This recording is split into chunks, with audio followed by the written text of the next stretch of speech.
তো বানাতাম বলছি এই মন্দিরটার বয়স কত হবে? 500। 500 বছর। দর্শক দেখুন, এই হচ্ছে এলাকার জাগ্রত মন্দির। মন্দিরটা ভগ্নাবশেষ হয়েছে, কিছুটা সরকার পরিবর্তন করেছে, এইভাবে রেখেছে। 500 বছরের উপরে আমরা মনে করছি।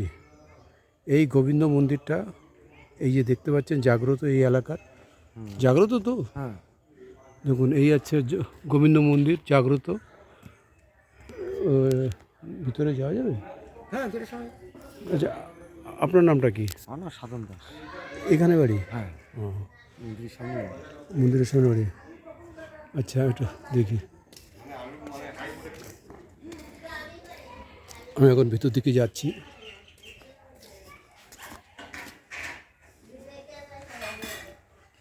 ঠাকুরমার সাথে একটু কথা বলতাম। বলো। বলছি আমি একটু গোবিন্দ ঠাকুরের ছবি দিতে পারি? ছবি? হ্যাঁ। কি বলছে? ছবি তুলবে একটু? যান ভিতরে আচ্ছা যান। আচ্ছা, আমি আপনার সঙ্গে একটু কথা বলবো। কিন্তু আমি তো এই মন্দিরের পুরোহিত না। ও, আপনি পুরোহিত না? না, ও আমি পাশেই থাকি, আমার ভগনবোধ পুজো করেন। আচ্ছা, ভদ্রলোক উনি আসবেন? আসবেন? আপনি একটু ওয়েট করুন, বসুন। আচ্ছা আচ্ছা, ঠিক আছে ঠিক আছে। বসুন, এখানে ভেতরে গিয়ে বসুন, ছবি তুলুন, অসুবিধা নেই। আমাদের এখানে কোনো বারণ নেই। দর্শক, আমাদের গোবিন্দ ঠাকুরের মূর্তিটা দেখুন, কত বছর আগের পুরনো কেউ বলতে পারে না। ও, এই দেখুন, এখানে লেখা আছে, এখানে লেখা আছে, লেখাগুলো দেখুন। এখানে 1650 খ্রিস্টাব্দ এখানে লেখা আছে, দেখতে পাচ্ছেন? দেখুন,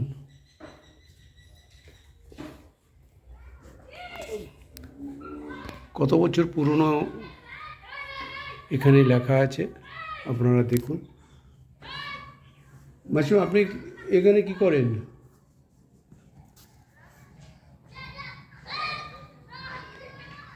আপনি কি মন্দিরেই থাকেন? না, মন্দিরে থাকি না। তাহলে বাড়ি থাকি। ও, তাহলে এখানে যে পুজো দেওয়ার সময় আসেন, তাই? দোয়ারা রাত্রে তারপরে সকালে এসে যে দুজনে মেয়েকে দিচ্ছি, উনি আসেনি, আমি কোথায় দিয়ে দিচ্ছি।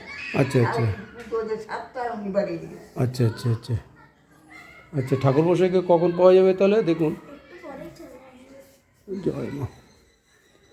দেখুন, এই গোবিন্দ ঠাকুরের মাহাত্ম্য আছে এবং অনেক কাহিনী আছে।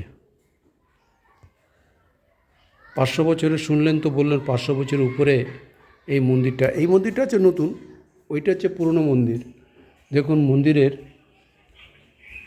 পুরনো যে সমস্ত নিদর্শন দেখুন, এই যে দেখতে পাচ্ছেন, পুরনো ইট ফিট সব রেখে দিয়েছে। এটা হচ্ছে নতুন মন্দির। দেখুন, আপনারা আসুন, গোবিন্দ ঠাকুরকে উপভোগ করুন। এখানে আসবেন কিভাবে?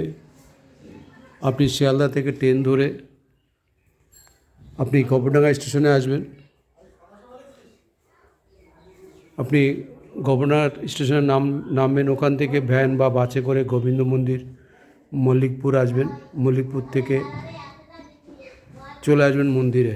প্রতিদিন কটার সময় পুজো হয়? সকাল সকাল হয়ে যায়, আজকে পুজো দিতে গেছে তো। ও আচ্ছা আচ্ছা আচ্ছা আচ্ছা, ধন্যবাদ।